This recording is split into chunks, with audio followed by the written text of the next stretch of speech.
dentro da previsão que a gente sempre atua, de uma apresentação breve, estimada nos 40 minutos, e a gente reserva os 20 minutos finais para eventuais dúvidas, discussões e perguntas que possam existir. Então, a dinâmica é a que os senhores já conhecem da primeira temporada, dessa segunda temporada do Axis às 10.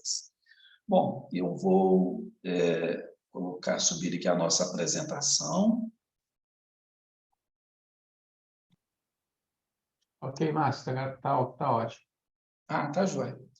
Bom, então o nosso tema, né, nessa segunda temporada, do dia de hoje, da última quinta-feira do mês, né, a gente tem trabalhado sempre as últimas quintas-feiras, tratar de mensalidades escolares em 2023. Né?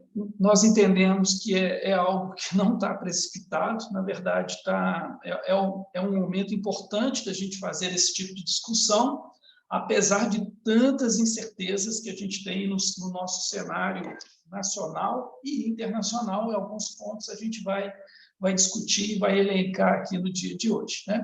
Pensando sempre na consistência da elaboração da planilha de curso escolar, né? Bom, para aqueles que estão conosco pela primeira oportunidade, não nos conhecem, o Axis Instituto é uma empresa de consultoria específica para atender as instituições da Igreja Católica. Nós não atendemos outras instituições, a não ser instituições da Igreja. E dentro das instituições da Igreja, e dentre as instituições da Igreja, nós atendemos as universidades, escolas, hospitais, todo tipo de instituição que está ligada à Igreja Católica. Né? Através do Axis Instituto, são mais de 15 anos de experiência, são mais de 200 entidades católicas atendidas, seja no Brasil ou no exterior, e mais de 500 obras católicas atendidas, né? Nessa diversidade de obras que a nossa igreja possui e tem no dia a dia. Bom, a gente tem uma forma de comunicar, né? Dentre elas é este evento, né? Que a gente nominou aí de Axis às 10, né? Exatamente para poder tentar fixar sempre nas quintas-feiras, às 10 horas, esse evento. Então, a gente tem, na última quinta-feira de cada mês, esse evento às 10 horas. E nós também temos outras formas de comunicação que não sejam só as nossas redes sociais, que é um Axis Boletim Técnico. Esse Axis Boletim Técnico, ele é um levantamento que a nossa equipe de consultores tem de informações pertinentes às diversas atividades que possam vir a interessar aos senhores e às senhoras. Então, tudo que sai de normativo da Receita Federal, que sai de normativo de legislação trabalhista, ou uma jurisprudência, um julgamento do Supremo, a gente procura condensar essas informações e disponibilizá-las gratuitamente, numa periodicidade aí quinzenal. A gente apresenta esse boletim para que os senhores possam usufruir dessas informações aí no cotidiano. Então, essa é a intenção do boletim. E ainda a gente tem, além do Axis às 10 e do boletim, uma revista, que é a revista Vertentes, com um conteúdo mais técnico, né? No último exemplar dessa revista, que também é divulgada gratuitamente, a gente teve, inclusive, um boletim exclusivo, um boletim especial sobre a área de educação, a respeito da área de educação e o futuro dessa educação no metaverso, né? E aí diversos outros artigos também sobre reforma das obras da igreja e por aí vai. Então, também, todo o nosso conteúdo é voltado para um eventual interesse dos senhores e das senhoras na leitura, nas atividades que vão exercer no dia a dia. Em algum momento, algum destes conteúdos pode ser, sim, interessante para os senhores e para as senhoras. Pelo menos é esse o pensamento, e por isso que a gente disponibiliza todas essas informações gratuitamente. Eu, né, me apresentando para aqueles que não me conhecem, eu sou o Márcio Moreira, sou um dos diretores do Axis Instituto. Somos 4 diretores: o Renato, o Sebastião e o Ariston, e eu sou um deles, o 4º diretor aí. Foi formado na área de contábeis, mestrado na área de finanças e administração, e trato muito dessas questões ligadas ao que a gente vai conversar hoje, que são as mensalidades escolares.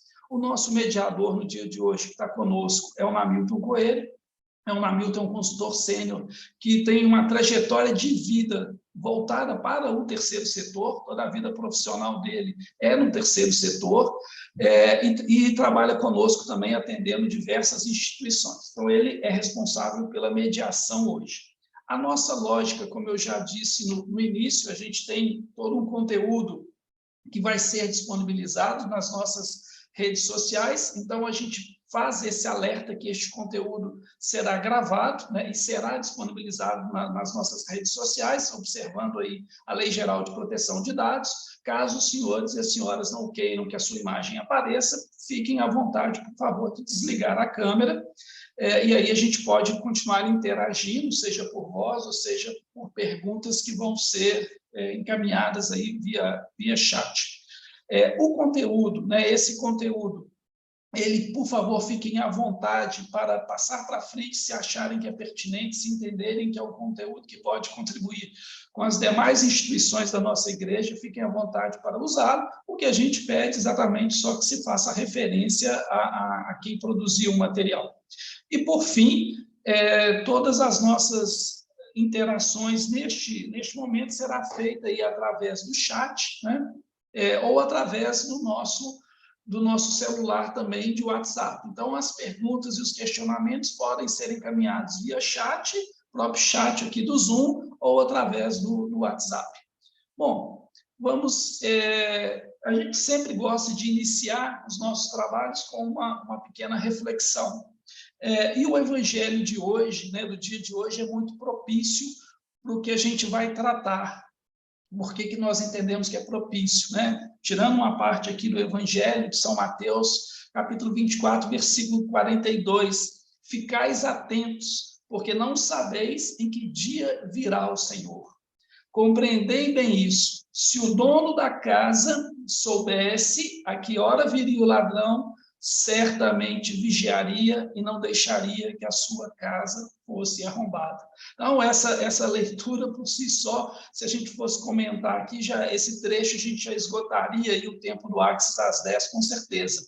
Mas é um pequeno lembrete para a nossa vida, né, para a nossa busca de salvação das almas, da salvação das almas dos nossos irmãos, mas também, se a gente puder fazer um paralelo, um alerta, nós estamos falando de uma obrigação legal hoje. E essa obrigação legal, a gente tem que estar de prontidão para, caso ela seja necessária, se apresentar este documento, que ele seja disponibilizado de imediato, tempestivamente, né? Naquilo quando ele é obrigatório para ser disponibilizado. A gente vai falar um pouco disso aqui. Então, isso tem que estar pronto. Eu não posso montar uma planilha só quando um juiz me pede, só quando um promotor me pede. Eu tenho que ter isso, inclusive, como um instrumento gerencial. É um pouco disso que a gente vai falar, subdividido aqui em quatro partes. Uma aplicação da lei, que é só uma revisão rápida da lei, a gente não vai se ater muito a essa questão, uma parte de mapear a realidade, uma realidade institucional que é importante ser mapeada, algumas tendências e percentuais que a gente acredita que vão vigorar aí em relação a esse reajuste de mensalidade, e algumas reflexões finais a respeito disso. Bom, objetivamente, quanto à aplicação da lei, essa lei tem 23 anos de existência, né? A gente já trabalha com essa lei há 23 anos, os senhores e as senhoras estão acostumados com essa mesma legislação, com a lei que rege a matéria de mensalidade escolar, né? Ela tem algumas peculiaridades, algumas características que nos permitem dizer que existem fragilidades, né? Mas é a forma como hoje a gente vem trabalhando e a gente tem que suportar o nosso trabalho, as nossas ações e os preços das nossas mensalidades em cima desta legislação. Não dá para inventar muita moda, não. A gente tem que ser muito objetivo e muito direto aí nessa abordagem.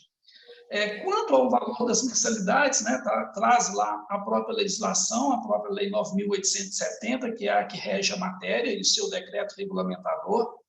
que no ato da matrícula ou da renovação, né, tem que ser descrito lá, né, pelo estabelecimento de ensino, pelo pai, pelo aluno, pelo responsável, né, o valor dessas mensalidades escolares. Então, quando da matrícula, a gente tem que ter clareza desse valor, clareza da apresentação, do que compõe esse valor, né? Eu vou definir a matrícula, eu vou definir os prazos, a gente vai ver esses prazos aqui. A base de referência, se a gente está falando de 2023, a base de referência, com certeza, é o ano de 2022. Essa é a nossa base de referência. Então, a gente trabalha no ano como referência no ano de 2022, com essa base, e trabalha com uma última mensalidade do ano, é o que está disposto lá no artigo 1º da Lei 9.870. Então, deverá ter como base a última parcela da anuidade ou da semestralidade legitimamente fixada no ano anterior, multiplicada pelo número de parcelas do ano letivo, é claro, do período letivo. Se eu estou falando de instituição de ensino superior, para o qual também se aplica a legislação, ou se eu estou falando para uma instituição de educação básica, eu estou falando da anuidade ou da semestralidade, mas a lógica é a mesma, né? Nada de novidade, a gente continua com os mesmos preceitos, mas é um lembrete porque a gente pega como referência a última mensalidade. Dentro dessa última mensalidade, existem duas subdivisões básicas que a gente pode fazer para considerar o reajuste dessa mensalidade, dentro do que a lei prevê. A lei não fala exatamente de um percentual de correção, de inflação. Ela não fala que eu tenho que pegar o IPCA, ela não fala que eu tenho que pegar o INPC, que eu tenho que pegar o IGPM, a Selic, a TJLP, uma variação cambial. A lei não determina. Ela não determina qual que é essa variação de percentual, né? Ela não especifica qual que é essa variação de percentual, mas ela nos dá algumas pistas. Então, a gente tem custos a título de pessoal e de custeio que tem que ser comprovado mediante a planilha de custos. Então, o nosso desafio, né, o nosso trabalho neste sentido é tentar, dentro desta composição de rúbricas que compõem a planilha de custos, estimar os valores que serão aplicados ali. Nós vamos ver, e os senhores sabem disso, né, que a gente tem, por exemplo, bandeiras na tarifa energética que estão variando aí mais de 50%. Estão variando mais de 50%. Então, se a gente tiver uma crise hídrica, a gente tem elevação da energia elétrica e uma conta de energia elétrica de um colégio hoje, que pode custar 20, 25, 30 mil reais, ele pode ter um aumento de 50% nessa conta, um aumento de 60% se a gente tiver uma bandeira vermelha, e por aí vai. Então, essas considerações precisam ser feitas. E, é claro, né, o cerne de uma instituição, que são as pessoas, a gente tem um custo de pessoal que os diversos sindicatos, Brasil afora, nós e os senhores e as senhoras, têm acompanhado a dificuldade de se chegar num consenso sobre um percentual, a respeito de um percentual, e nós temos uma expectativa que essa dificuldade no ano que vem também será muito grande, né? Na verdade, é um sentimento de que essa dificuldade também continuará acontecendo, como foi esse ano, ainda está sendo, vários estados do nosso país, né? Nessa dimensão do nosso país, a gente tem diversos sindicatos que ainda não fecharam o valor para o ano de 2022. Não, e a gente está discutindo aqui os valores para 2023. Bom, uma outra questão importante é a questão ligada à inovação e ao incremento. A inovação e o incremento do processo didático-pedagógico, dessa matriz ensino-aprendizagem, tudo isso ele pode ser também contemplado na planilha, né? Então, a planilha tem que, de certa forma, abordar todos esses investimentos que vão ser feitos dentro de um regramento específico de cada investimento e a atribuição de valor deles à planilha, mas eles também precisam ser considerados, né? Então, isso é o que consta na nossa legislação. A divulgação o estabelecimento de ensino deverá divulgar em local de fácil acesso ao público? Não a planilha. A planilha, não existe na legislação a determinação de que ela tem que ser divulgada. O que tem que ser divulgado que está previsto em lei? A minuta do contrato, o valor que foi apurado da mensalidade, o valor apurado da mensalidade e o número de vagas sala-classe. Agora, isso tem que ser feito 45 dias antes da data final da matrícula. Deverá ser divulgado o valor das mensalidades, ou seja, 45 dias antes, o valor das mensalidades, a minuta do contrato e o número de vagas por sala-classe. Então, 45 dias antes da data final da matrícula. Essa é a obrigatoriedade. Bom, algumas questões de forma resumida quanto a essa legalidade, que ela é determinada por lei e pelo decreto 3.274/99. Então, se atentem, porque às vezes o programa de ERP, o TOTUS, o Sênior, o Domínio, o GVDAS e vários outros programas de gestão, eles possuem planilhas, mas não necessariamente essa planilha segue o rigor daquilo que determina a lei. A planilha tem que ser feita de acordo com a lei. Nós vamos ver alguns casos disso aqui. Serve como comprovação do índice de reajuste da mensalidade nos custos de despesa e dessa estrutura e da quantidade de alunos. E a planilha serve em caso de solicitação judicial, né, e ela está condicionada ao alinhamento das informações referente aos dados históricos, contábeis e aos processos político-pedagógicos. O que a gente está enfatizando isso aqui? Por que a gente enfatiza isso aqui? Porque muitas vezes se constrói a planilha e engaveta essa planilha. Muitas vezes nem se constrói a planilha. Nós vamos aplicar no ano que vem 10%, 15%, porque meu concorrente está praticando esse percentual.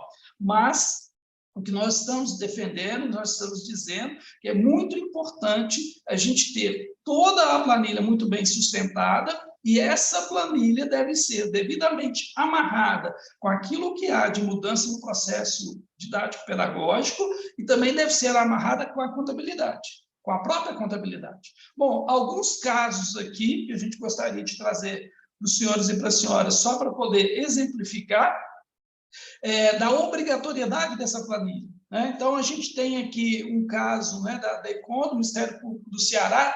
Senhores, a gente trouxe algo recente, algo deste ano, algo que vem acontecendo nos últimos tempos, nos últimos 2, 3 anos, são questões recentes, mas isso vem acontecendo. Não se enganem, os ministérios públicos eles têm provocado a justiça para que as instituições apresentem suas planilhas de custos. Está aí uma promotoria que ela fez essa provocação, a promotoria do Ceará fez essa provocação, e no sentido de que fosse apresentada a planilha de custos contendo os gastos e justificando o aumento das mensalidades escolares. A justificativa do aumento ela é pautada por perícia na contabilidade. Então, mais uma vez, uma questão tem que estar amarrada com a outra. Um outro exemplo quanto a isso, né, só para ficar em 2 exemplos aqui, mas a gente teria aí no mínimo uma centena de exemplos de notificações de escolas no Brasil inteiro em relação à apresentação da planilha. Essa aqui, né, do estado de Goiás, determinando que 50 instituições de ensino da capital adotem uma série de medidas visando assegurar os direitos dos consumidores, dentre elas a apresentação da planilha de custo nos moldes do decreto 3.274. Então, vejam que não é a planilha de custo não é uma exigência morta, não é letra morta na lei, não. Ela tem sido utilizada. E, como eu disse, é muito importante a coerência, contabilidade e planilha de custos. O judiciário, em geral, quando requer a apresentação dos cálculos das mensalidades, ele requer a realização de perícia para comprovar se os dados constantes da planilha estão condizentes com os dados registrados na contabilidade. Olha, e cada vez mais é muito mais fácil para o fisco nos acompanhar. né? A gente tem aí diversas prestações de contas que são eletrônicas e não tem muito jeito de, se eu fizer uma planilha, incluir na planilha despesas que elas não podem ser comprovadas contabilmente, na hora de uma perícia, o juiz pode interferir todo aquele cálculo e determinar aí um desconto, que o reajuste não seja aquele praticado, e por aí vai. E isso também, é claro, está pautado no Código de Defesa do Consumidor. Então, a gente estava falando lá da lei que rege a matéria de mensalidades escolares, mas o próprio Código de Defesa do Consumidor ele estabelece a obrigação de se elaborar, né, o orçamento, de se elaborar a planilha de custo com o devido respaldo. Então, a gente tem a lei específica e tem um reforço dessa obrigatoriedade a partir desta relação de consumo construída aí pelo Código de Defesa do Consumidor. Aí, para concluir as questões legais, é importante a gente destacar aqui a parte ligada à filantropia, a parte ligada aos SEBAS. Essa parte ligada à filantropia, a parte ligada aos SEBAS, existem obrigatoriedades descritas na nova lei dos SEBAS, na LC 187/2021. Quem ainda não teve a oportunidade de ver o Axis às 10, que tratou deste assunto quando do lançamento da lei, de lá para cá houveram só a avaliação pelo Congresso, né, daquilo que foi suspenso lá, daquilo que foi indeferido pelo governo federal, algumas prevaleceram, outras não, mas os vetos, né, estou falando aqui dos vetos, mas de uma forma geral, a essência da lei permaneceu. Então, nós temos aí um Axis às 10 que tratou especificamente desse assunto, para aqueles que se dispuserem, tiverem um tempinho, vale a pena consultar a lei lá. Mas a gente traz 4 pontos que a gente gostaria de destacar aqui, tratando do assunto planilha de custo. Atentar para a forma de remuneração da diretoria estatutária. Se remunera a diretoria, tem que considerar isso na planilha de custos. Considerar o impacto da gratuidade, em especial os limites financeiros aplicados aos benefícios complementares concedidos. Então, a gente tem aí o TAG, tem o termo de ajustamento de conduta, que isso está valendo, isso deve ser considerado, mas isso tem um impacto financeiro direto. Então, no dia a dia, tem que ser acompanhada a filantropia, porque ela tem um impacto direto, ela é aluno dentro da sala de aula.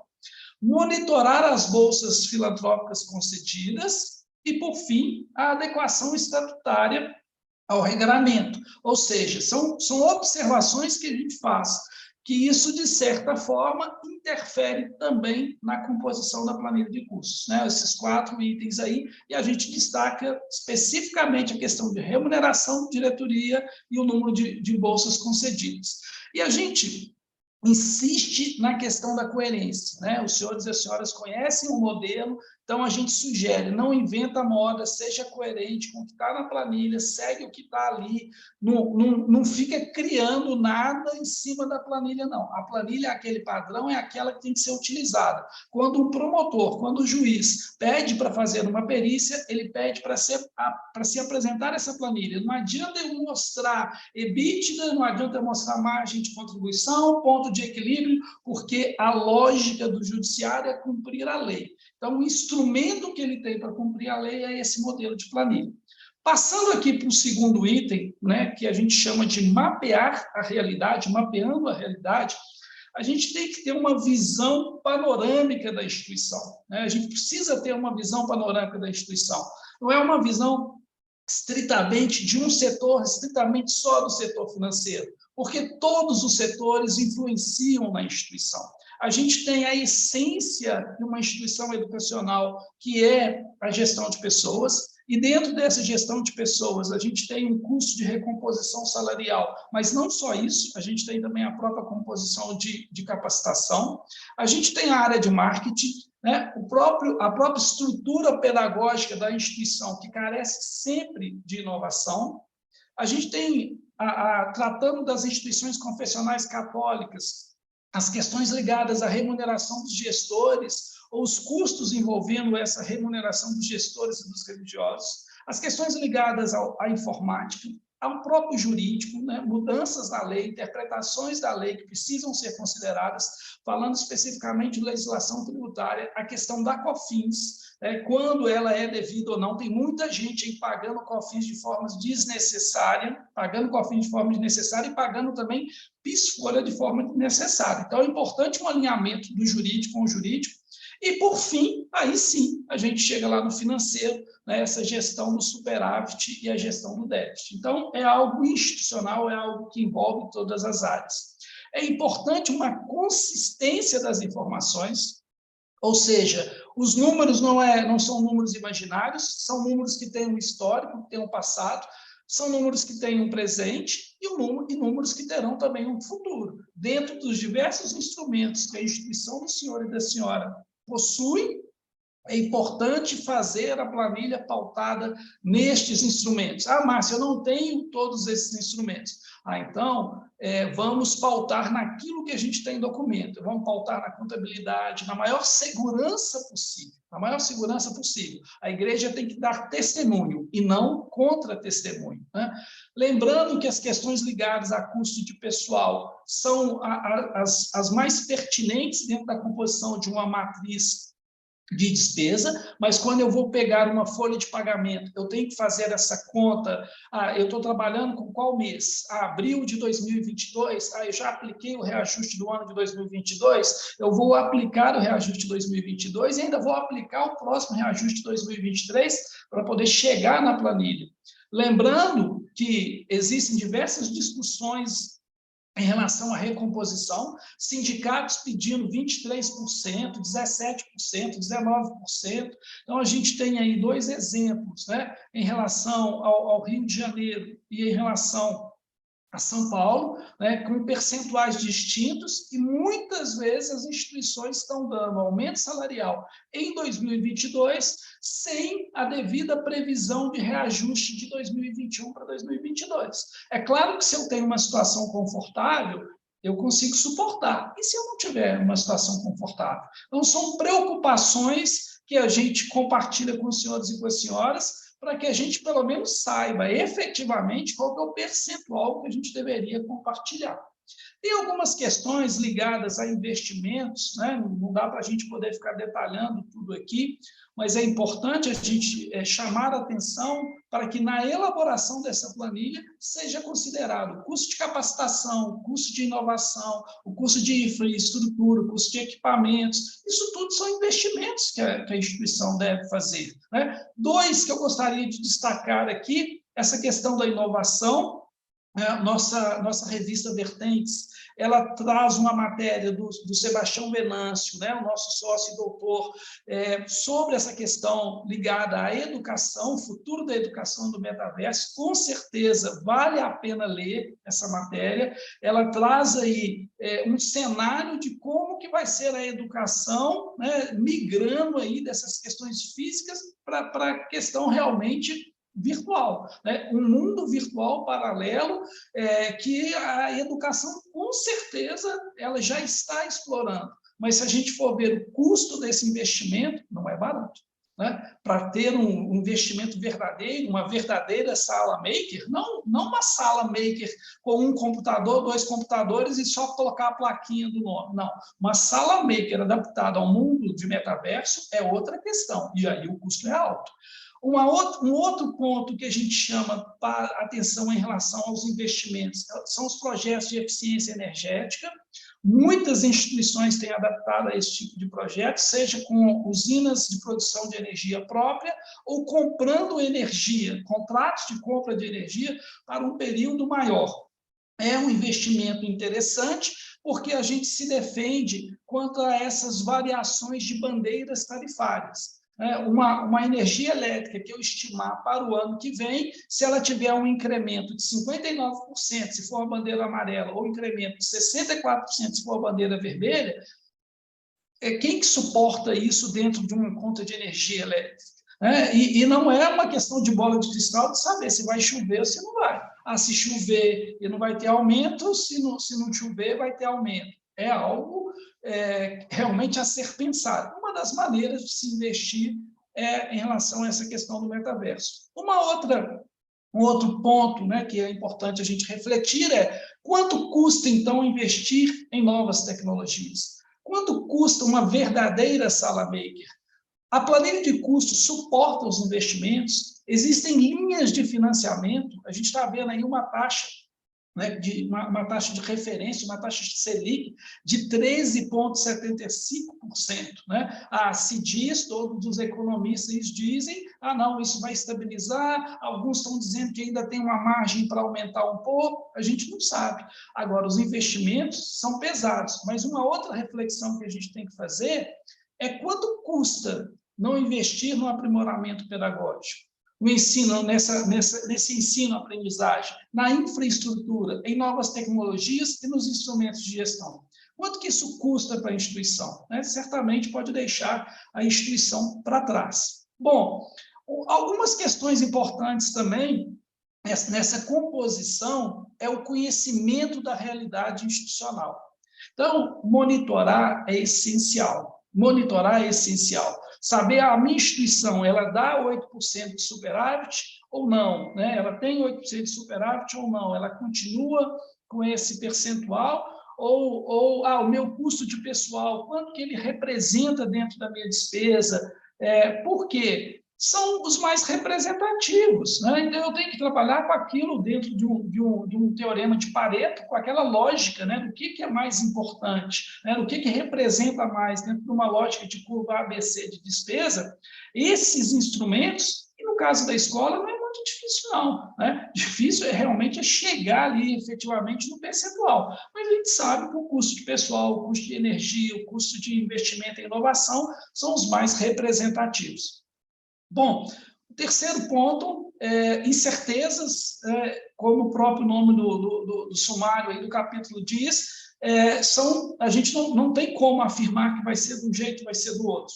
Mas é importante a gente atentar para esse cenário, né, de economia global em que vivenciamos. Né? Essa economia ela tem diversos fatores que a influenciam, seja o próprio crescimento global, que há uma expectativa aí muito conturbada em relação a esse crescimento de todos os países, ou seja, a crise econômica não é só do Brasil, a crise econômica ela é global. Né? Se a gente abrir aí os noticiários, se a gente consultar aí os noticiários, os grandes veículos de comunicação internacionais, a gente vai ver que isso acontece de uma forma ampla.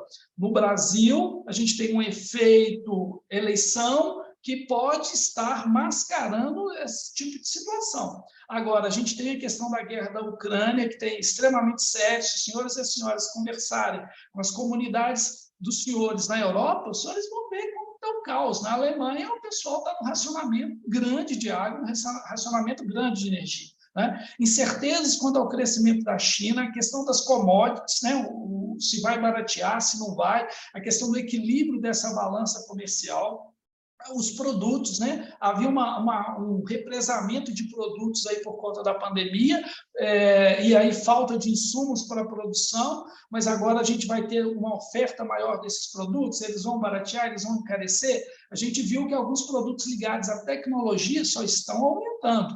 E ainda a gente tem aí a questão dessa inflação global com a fuga de capital e incertezas cambiais. Então, os fatores de economia global, eles são diversos. Né? Como eu disse, a gente tem dentro do nosso país a questão de curto prazo, que é uma inflação que de um estado para outro, de um município para outro é diferente, e a gente tem um efeito eleição, que é um complicador, porque a gente tem gastos do governo, aumento de teto, caminhoneiro recebendo, motorista de táxi que nunca recebeu um benefício, um auxílio, está recebendo, vale gás, vacinas da Covid, a gente tem o aumento do desemprego, empobrecimento das famílias, às vezes, os nossos clientes nas escolas, desonerações, incertezas quanto a quem paga a conta, né? Ou seja, o governo federal reduziu o imposto sobre combustível, reduziu o imposto sobre energia elétrica, o imposto sobre transporte coletivo,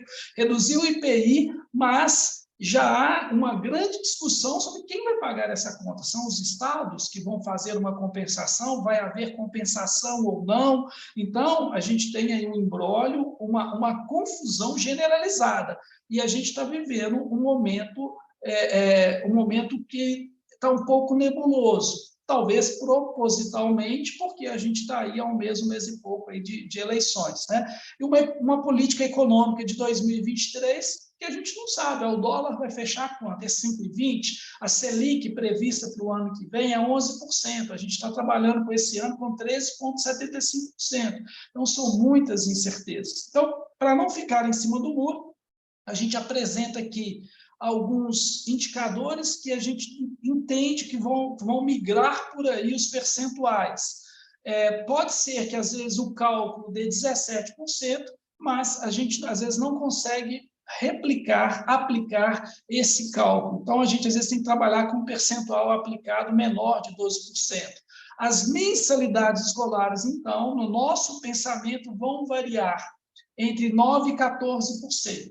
Em média, 9% e 14%, com peculiaridades de um estado para o outro, dependendo da realidade de cada estado, dependendo da realidade de cada município. Mas, de uma forma geral, a nossa estimativa, os nossos índices econômicos estão conduzindo para esse percentual. Agora, uma observação e um cuidado que a gente tem que ter. A realidade do seu concorrente pode não ser a sua. Muita atenção para com isso. Bom, e para concluir, o último item, algumas reflexões e medidas administrativas e financeiras que a gente entende que são importantes da gente considerar, né, e abordar aí no alinhamento, na busca dessa direção da nossa escola, dessa direção da nossa instituição de ensino superior, né?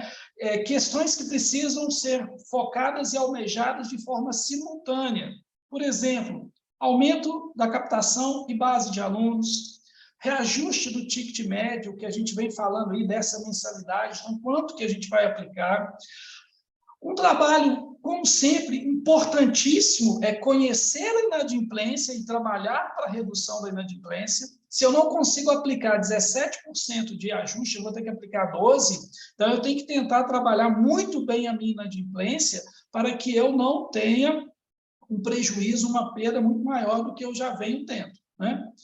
A redução da evasão, né? Então, ou seja, são direções que a gente precisa ter atenção, dar ênfase, e sabendo que isso tudo vai nos conduzir para um equilíbrio da nossa instituição. Mais alguns pontos em relação a esse tipo de direcionamento, que é claro, quando eu tenho aí um quadrinho de ticket médio com maior base de alunos, eu vou ter se eu tiver uma receita maior e com gastos menores, aí eu tenho um paraíso, aí eu tenho um mundo perfeito. Mas esse mundo perfeito não é fácil de chegar, não, né? E a gente tem vários desafios quanto a isso. Então, eu preciso de ter um mapeamento dos gastos com ênfase na redução de custo, né? Tem o professor Luiz Mar, que trabalha conosco, ele costuma sempre dizer, olha, custo, cortar despesa é igual cortar unha, né? Cortar despesa é igual cortar unha, você tem que fazer periodicamente, né? Então, é um exercício contínuo de ser feito, né?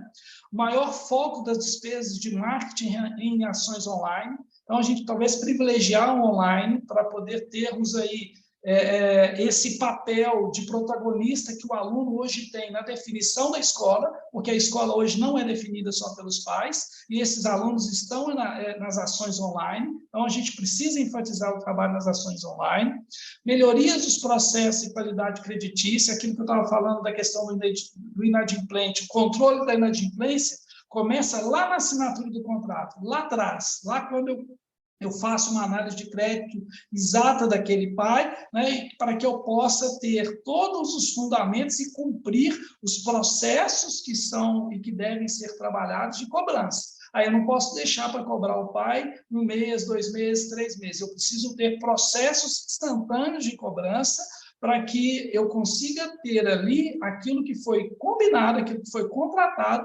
compondo o meu fluxo de caixa. A gestão responsável que atenue eventuais despesas financeiras e a otimização dos investimentos, né? E busca por opções de negócios complementares. Então, isso também, eu vou me basear só na mensalidade? Não, eu tenho várias possibilidades de busca de opções de receitas complementares. Por fim, é importante a gente rever a matriz de despesa a partir de dados contábeis e fluxo de caixa de 2022, monitorar os indicadores, comparar as mensalidades praticadas em 2022 da nossa entidade e dos nossos concorrentes e acompanhar os indicadores econômicos, cenário político, plano de governo e contexto social. Parece, né, é isso. Márcio, mas isso é o óbvio, não tem jeito de fugir do óbvio. Né? A gente está falando aqui de algo que a gente sabe, mas que a gente precisa ficar atento aos detalhes. E dentro desses detalhes, algumas premissas, elaborar uma planilha para cada série ou segmento, os custos e despesas indiretos devem ser rateados e os diretos apropriados para as respectivas séries, e sugere como critério de rateio o número de alunos pagantes ou a capacidade mínima daquela sala, daquela turma. Senhoras e senhores, falei rápido, né? O assunto é vasto, o assunto é grande, mas nós estamos aí agora à disposição para que a gente possa, dentro do período que a gente tem aí até 11 horas, para podermos complementar com questionamentos, dúvidas, perguntas, né, para continuarmos tentando ser úteis para os senhores. A grande preocupação nossa é ser útil. Né? É claro que um tempo desse aqui é um tempo de provocação. Esses 40 e poucos minutos que falei são provocações, mas provocações que a gente tem que agora sentar e analisar, pegar os dados consistentes e montar uma planilha para poder cumprir a lei, mas também nos ajudar gerencialmente. Milton, não sei se a gente já recebeu aí alguma pergunta, algum questionamento. Vou tirar aqui a apresentação. Ok, Márcio, muito obrigado aí. Novamente, pessoal, obrigado pela presença de cada um de vocês aí. Algumas eu estou conhecendo aqui pelo nome. O assunto, Márcio, despertou aqui algumas inquietações importantes, e lembrando o que o Márcio comentou, o planejamento ele nunca foi fácil em qualquer etapa das instituições, seja sem fins lucrativos ou as com fins lucrativos. Porém, esse planejamento ao qual nós estamos conversando aqui hoje é aquele tipo de planejamento em que cada erro custa caro. Por que custa caro? Porque no caso das mensalidades escolares, você não pode mudar depois que começou a cobrar. Então, esse planejamento, quanto mais tempo a gente dedicar nessas premissas aí que o Márcio ponderou, né, refletir com a equipe, ele vai ser um tempo muito bem aplicado, porque as incertezas com esses vales que o Márcio colocou aí, e que cada ano são renovadas, elas retratarão aí, do ponto de vista financeiro, para a escola. Você estabeleceu um preço com base em premissa, muita coisa você não sabe, mas o que você estabeleceu vai ter que cumprir. Né? Então, é importante, os tipos de receita das instituições sem fins lucrativos não podem ser mudadas. Uma delas é essa aí, que é de matrículas. Mas, Márcio, uma questão que colocou aqui, você falou aí da planilha, e a dúvida que veio aqui primeiro é no caso de apropriar os valores, ratear os valores, eu tenho que excluir os alunos inadimplentes para eu ratear e fazer essa planilha aí de mensalidades? Olha, Namilton, os alunos inadimplentes, né, a gente exclui os alunos para fins de... a gente considera a despesa financeira dos alunos, a gente considera a despesa financeira dos alunos, mas a gente não exclui os alunos. Por quê? Eu não tenho hoje a convicção de que ele vai pagar ou não, né, Namilton? Então, esses alunos, eles não são excluídos para fins de conta, mas, o que eu estava dizendo, a gente tem que considerar a despesa financeira dessa inadimplência. Né? Então, é isso. Eu não excluo os inadimplentes, mas eu considero a despesa financeira da inadimplência. Tá ótimo. Outra questão aqui, Márcio, você falou do reajuste aí, o povo já ficou antenado. Tá, assim, estamos considerando reajuste sindical de 9% para o ano que vem. E se isso for muito superior a isso, posso cobrar diferença, uma vez que é uma incerteza muito grande? Namilton, esse é o grande dilema, né? A gente tem, o Rio de Janeiro, eles estavam pedindo 23% de reajuste, né? São Paulo estava com 17%, Belo Horizonte em torno ali de 14%. E certamente vários clientes nossos não consideraram esses percentuais porque não conseguiriam repassar isso para os pais.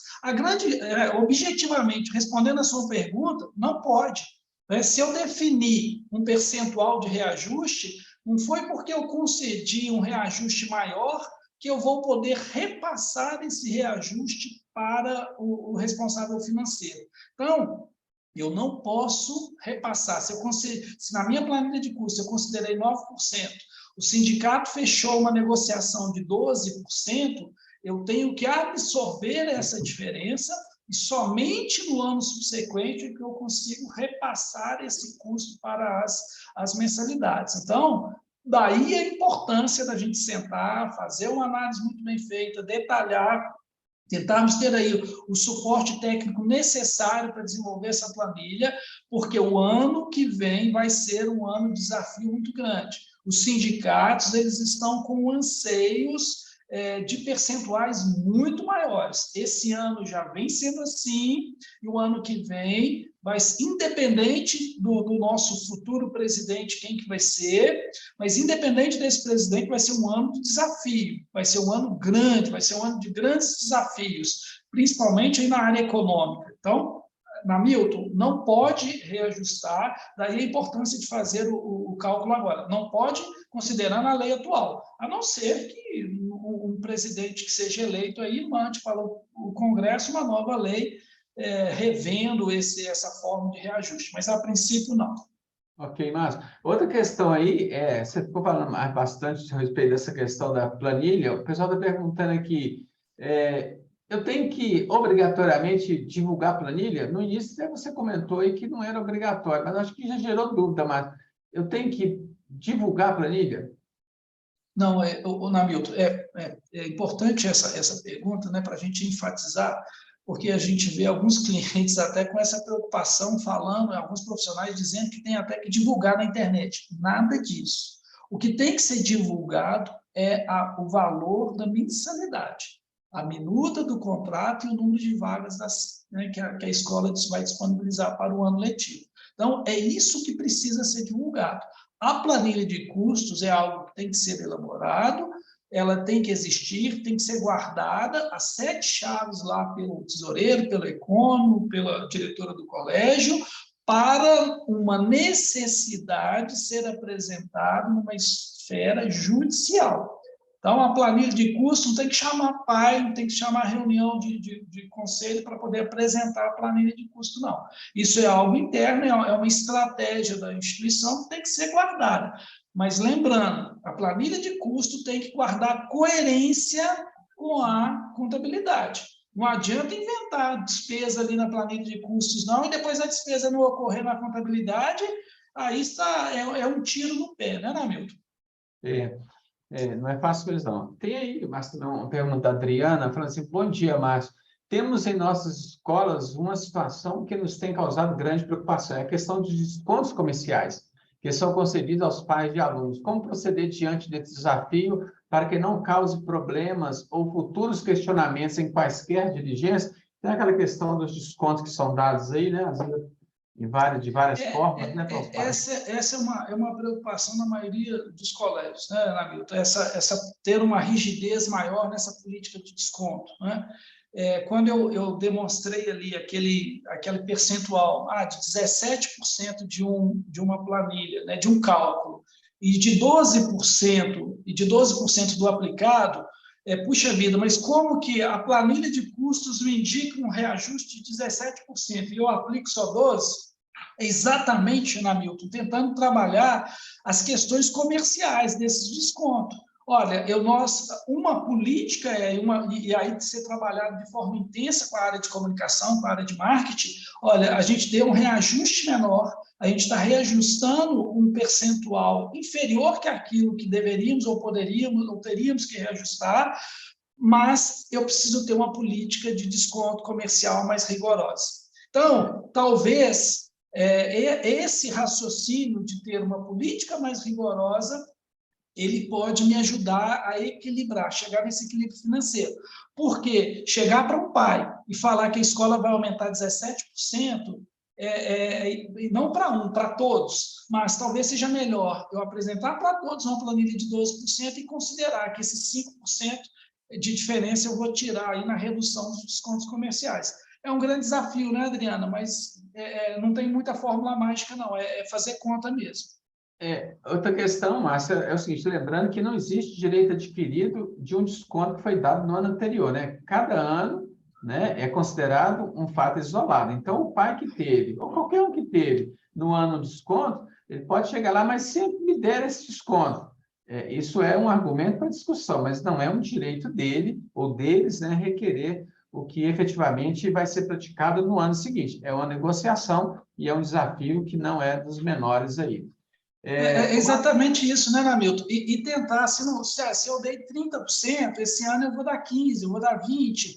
É fazer a conta, é fazer conta. É pegar a calculadora, pegar o Excel, sentar no programa, opa, vamos calcular, vamos ver o que eu posso fazer. E cumprir, né? Porque o papel aceita tudo. O papel é uma maravilha, aceita a conta, aceita tudo. Agora, é cumprir, é tentar cumprir, e mostrar isso para o público, né? Principalmente aí os pais, os responsáveis financeiros, que a escola ela tem diferenciais, né? Ela busca diferenciais e tentar enfatizar esses diferenciais. Não é simples, mas é nesse caminho.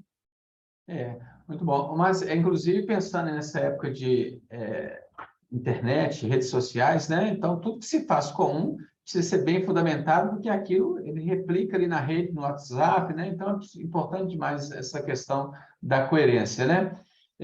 Mas outra questão que colocou aqui é sobre os investimentos.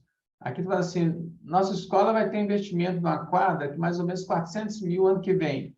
Deve incluir esse curso na planilha, esses 400 mil? Desculpa, Namilton, eu não entendi direito. A escola vai ter o quê? A escola está planejando 400 mil de investimento para o ano que vem para cobrir uma quadra. Eu posso incluir esses 400 mil na planilha de custo? A questão é o seguinte, não deve, né? Não deve, né? A planilha, ela tem um padrão, né? Ela obedece esse decreto 3.274/99.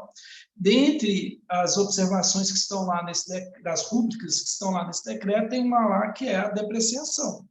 Então, se eu estou fazendo um investimento, né, melhoria, uma edificação, eu tenho que observar aí os critérios de depreciação e o valor do investimento, ele vai compor a planilha de custos quando eu estou fazendo a depreciação. Então, quando eu faço a depreciação, ele compõe. Se eu colocar 400 mil reais numa planilha de custos, eu vou jogar, vou aumentar o valor da mensalidade, esse valor não vai ser, nem de longe eu vou conseguir praticar esse valor da mensalidade. Então, o investimento direto feito aí com melhoria, com infraestrutura, ele é diluído através de uma depreciação. Cabe lembrar, Namilton, que essa sala Baker, que esses investimentos em metaverso, né, com esses óculos virtuais, roupas virtuais, todos esses utensílios tecnológicos que as escolas estão adquirindo, e que certamente vão utilizar, algumas já vão utilizá-las em 2023, com essa tecnologia 5G aí, que o Sebastião descreve lá no artigo dele, isso tudo tem uma depreciação um pouco mais acelerada. Então, a gente não pode ir com a cabeça de contador de cumprir só aquela depreciação que está ali, não, porque esses bens têm uma depreciação um pouco mais acelerada, e isso o próprio profissional de contabilidade ele pode ajudar a entender e praticar esses valores de depreciação. Ok. O Márcio, tem duas perguntas que chegaram aqui, naquele modelo da planilha que você comentou, inclusive da COFINS, vou emendar aqui, você vê, por favor, se dá para responder junto. Uma fala aqui, a COFINS e o PIS sobre folha pode ser considerada planilha? Aí uma outra fala assim, a minha instituição não tem SEBAS, eu tenho que pagar COFINS? Duas perguntas, tá? Não, uma tá certo, aqui se a COFINS e o PIS sobre folha se tem que considerar na planilha, é uma questão. Uma outra emendando é que não tem SEBAS se ela tem que pagar a COFINS. Não, tá certo, Hamilton. Veja bem, o Axis trabalha para as instituições confessionais sem fins lucrativos. Então, a nossa fala é toda direcionada para esse público.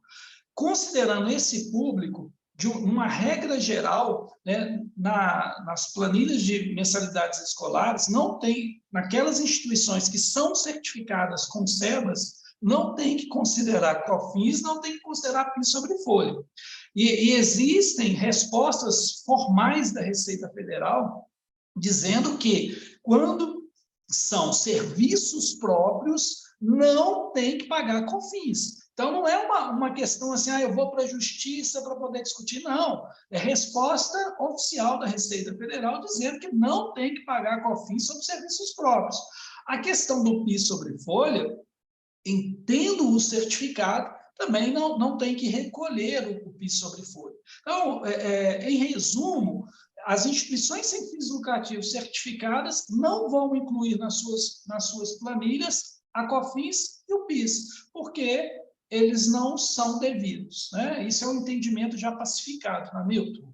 Então, em relação a quem não tem SEBAS, o entendimento da Receita Federal, as mensalidades que são cobradas, que são receitas das entidades, mesmo não tendo SEBAS, não tem que recolher a COFINS. Quem tem, então, SEBAS não precisa recolher nem COFINS e nem PIS sobre folha. É isso, Márcio? É exatamente, Hamilton, é exatamente isso. Mesmo não tendo SEBAS, não tem que recolher a COFINS. Se está recolhendo, tem que parar logo, pegar a instrução normativa da Receita Federal lá e pedir a devolução dos últimos 5 anos. Vai ser um reforço no caixa, quem sabe a mensalidade não precisa nem ser aumentada, né, Hamilton? Porque receber COFINS aí de 5 anos pago indevidamente, e a mesma questão o PIS-folha, Tá. Outra coisa, Márcio, você falou um pouco aí sobre o TAG, né, que é a questão do SEBAS. Alguém me perguntou assim, Márcio, tem diferença do TAG na lei nova do SEBAS? O que alterou da lei anterior?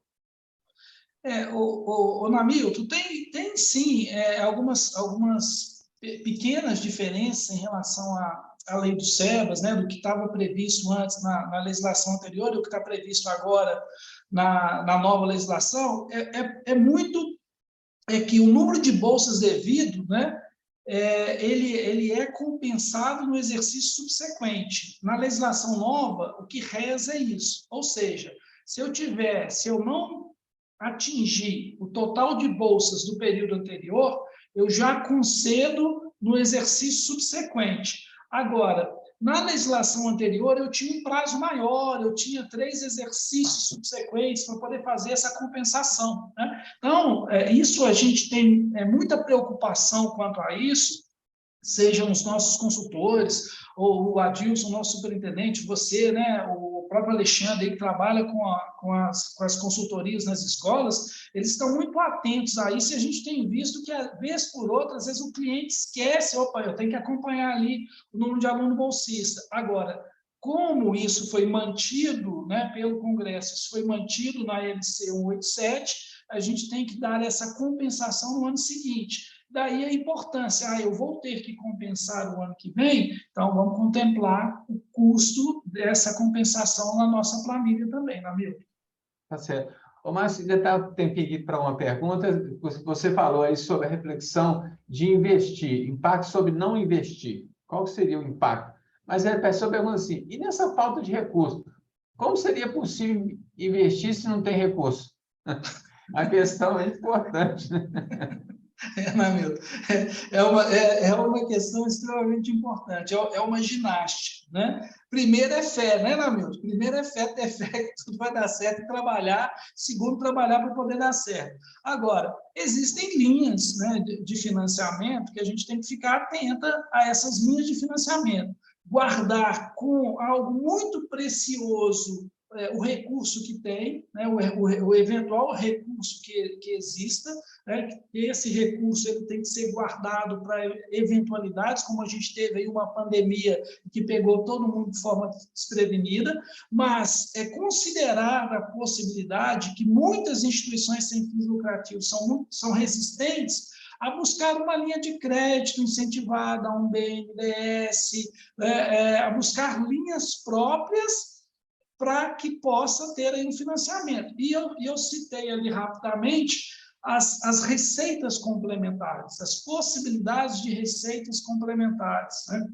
Atividades complementares, que também é uma fonte de renda interessante para as escolas, ou seja, eu tenho ali o sustento dentro de uma estrutura educacional, mas eu tenho várias receitas que podem orbitar ali em volta de atividades extracurriculares, material didático, parcerias e por aí vai. Márcio, tem aqui, nós estamos 11 horas já, mas vou pedir 2 minutinhos, aí, só para a gente encaixar aqui, que tem uma questão importante. O Adilson falou se pode contribuir, Adilson, com certeza, mas antes do Adilson contribuir, não sei se é para escolas, né? Tem que colocar os nomes aí, que o Adilson falou que contribuir. Tem uma pergunta assim, o colégio teve que adquirir empréstimos durante o período da pandemia para a folha de pagamento. Como podemos aplicar esses valores na planilha?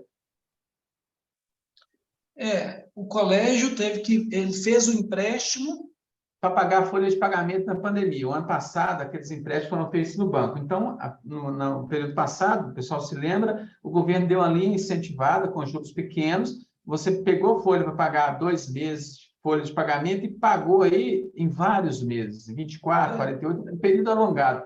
Ela está perguntando, essas despesas que eu estou tendo para pagar esse empréstimo, eu posso colocar na folha, na planilha, que se refere ao ano que vem? Entendi, Hamilton. A despesa financeira, ela pode contemplar a despesa financeira, agora o valor original não. A despesa financeira, ela vai contemplar o grupo de despesas da instituição. Agora, esse valor original que foi pago, que eu não considerei no passado, que eu precisei desse recurso, ele não entra e não pode compor a planilha de custo como uma nova despesa. A gente tem que lembrar o seguinte, a gente está projetando o ano que vem. Então, eu tenho que pegar a despesa de folha do ano que vem, despesa de energia, as outras despesas que eu vou ter para o ano que vem. Agora, isso não é despesa, é desembolso, o pagamento do investimento, ele não é despesa. A parte do valor original, ele vai ter que ser pago. Agora, eu não posso incluí-lo na planilha de custos. Esse eu não posso incluir, não. Adilson? Bom dia, rapidinho. Parabenizar pela apresentação de você, Márcio, também a mediação do Hamilton. Mas quanto à questão das receitas, é só lembrar, porque tem projetos constantemente abertos, editais em aberto pelo Brasil. Direto. O que faltam para a captação de recursos são bons, aliás, tem editais abertos constantemente, mas o que faltam são bons projetos. O que a gente sempre recomenda é que as entidades, principalmente na área social, mas também educacional, é claro, né, possa ter um bom elaborador de projetos, uma boa pessoa para elaborar projetos, que sempre tem editais em aberto. De 1º de janeiro a 31 de dezembro, temos projetos em várias áreas, social, educacional, ambiental, então é possível captar recursos para subsidiar também as ações nas instituições. Ficar atento quanto a isso, que isso é possível também. Muito obrigado, Adilson. Bom, já são 11h03, é só para poder lembrar que o nosso próximo Axis às 10 é dia 29 de setembro, né, às 10 horas. O tema que a gente vai tratar é gestão patrimonial, alinhamento de investimentos, ESG, né, que é aquela parte ali da gestão patrimonial que tem que guarda a coerência entre o ambiental, o social e a governança, e o impacto socioambiental. Então, gestão patrimonial e esse alinhamento, essa coerência que a gente tem que ter com o meio ambiente, com o social e com a governança. Então, é o próximo Axis às 10, no dia 29 de setembro. Agradeço a todos e todas pela paciência, pelo tempo dedicado, pela participação. Desejo aí uma abençoada quinta-feira a todos e todas presentes. Muito obrigado, Hamilton. Muito obrigado, e a Adilson também, ao Márcio e a todos que conosco aí mais uma vez estiveram. Esperamos aí também nos próximo Axis às 10, e fiquem com Deus e contem conosco. Um abraço a todas e a todos.